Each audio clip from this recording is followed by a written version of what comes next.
Ayos! First of all, magandang araw sa lahat. Humingi kami ng pasensya. Unang-una kasi ngayong araw hindi natin expect yung weather. Pangalawa, humingi kami ng pasensya kasi medyo na late. Which is, you know, kahit snowman, kahit ano yung kapagdaanan, tuloy pa rin tayo ngayong umaga. Magano lang tayo, quick briefing. First rules, pinapaalam namin sa inyo as organizer, wala tayong permit. No? Wala tayong permit, but we are allowed with the Calgary Police Service. Tinawag ko na sa Calgary Police Service na mayroon tayong motorcade, which is good for 200 vehicles. So good tayo doon.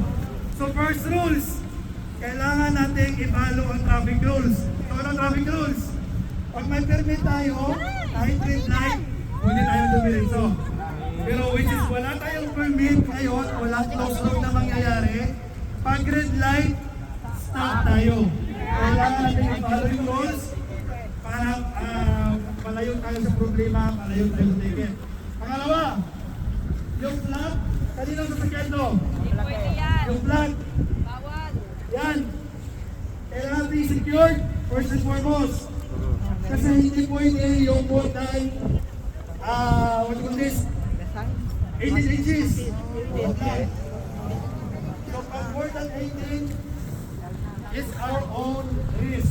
So ano yung risk natin? Unang-una, pag natanggal ang flag, kung sa kasama natin mapupunta, which is maka-break tayo.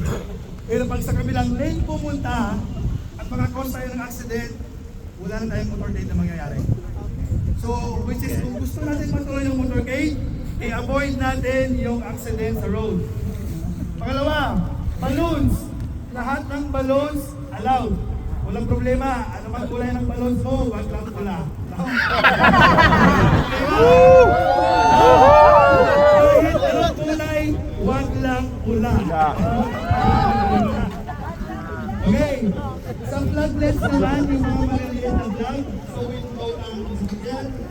Any flag na nakakabit, allowed. Allowed siya. Naka-tape o yung flag mo is nakatali sa window, allowed. Allowed siya. Basta nakatali, allowed. Kung sino po yung may-ari nito, hopefully, hanggang dito pa lang tayo, tanggalin na natin. Para malayo tayo sa problema. No? Third rules. Yung follow ng vehicle, kasi sinabi ko sa Calgary Police Service, although yung traffic maximum is 60, allow tayo ng 40, which is pinagbigyan tayo para ma-maintain at ma-sustain natin yung motorcade. I-follow po natin ang 5 seconds rules sa road. For example, mayroong walang sasakyan. Yung next sasakyan, dito na. Hindi tayo pwedeng tumigil kung mayroong mag-complain.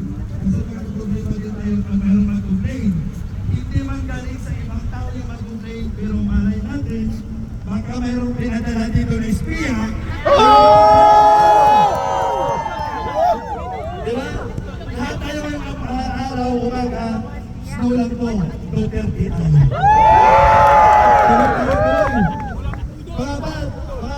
Wala na tayong mabudal, wala na. Hopefully, hindi tayo pwede mag-focus o stay ng 20 vehicles. Ano ibig sabihin nun? Pag yung first vehicle dito, make sure na mayroon lamang 10 na nakapalo sa 6-second rules.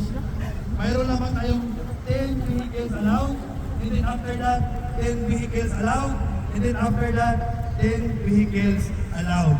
Yan po yung sa traffic rules natin para at the same time, although may complaint man, hindi din tayo magkakaproblema sa Calgary Police Service. We need to obey and follow the rules kasi pinagbigyan nila tayo, pagbibigyan din po natin sila. Ayos ba sa lahat? Ayos? Okay. Last, lahat tayo po ngayong umaga, mag-iisa lang po yung ating layunin, suporta, pagpapakita ng ating dignidad, realidad, at dignidad kung saan andito ngayon ang ating oras. Kasi ang ating mahal na former president nasa kalagayan na hindi natin gusto. Di ba? Hindi natin gusto, andito tayong lahat para sa suporta sa kanya. Hanggang sa uli, ang po yung sabihin, Duterte!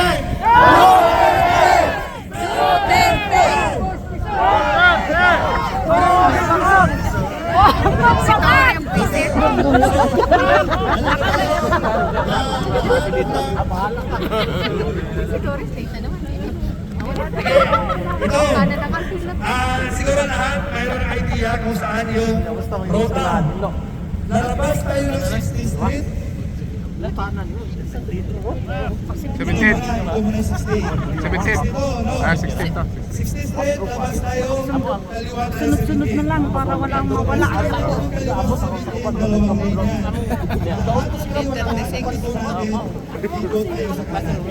We need to use the slow moving vehicle. Okay, straight tayo sa 17. Straight tayo, right tayo ng 36th Street Northeast. Kanan. Pag kanan doon, sa right lane pa rin tayo. Straight tayo, and then right, Memorial Drive East. Okay, kanan tayo sa Memorial Drive, kanan pa rin tayo. Ngayon ito ang tricky. Kasi pupunta tayo ng 52nd. Pagdating ng 42nd Avenue, before ng 52nd, lahat-lahat tayong kaliwa, merge para maging left for 52nd. Pag left natin sa 52nd, which is way for shoppers, papuntang Prairie West Park, sa kanan pa rin tayo. Slow moving vehicle. Straight tayo, 6.2 kilometers. Palampasan natin yung Mag-9, and then Falcon Ridge. Sa Falcon Ridge na tayo, merge na naman tayo ng kaliwa, papuntang left for Castle Ridge. Ngayon, pagdating sa Castle Ridge, malapit na tayo sa Prairie Winds. Pag mag-Google Map kayo, in case nakaputol yung linya, dalawa yung ituturo. Mayroong first and main entrance sa east, which is yung may wading pool. Iwan ko kung sino sa atin yung nakapunta doon sa Prairie Winds Park. Doon kayo ituturo, kung mag-Google Map kayo, doon sa main entrance ng east, sa may wading pool.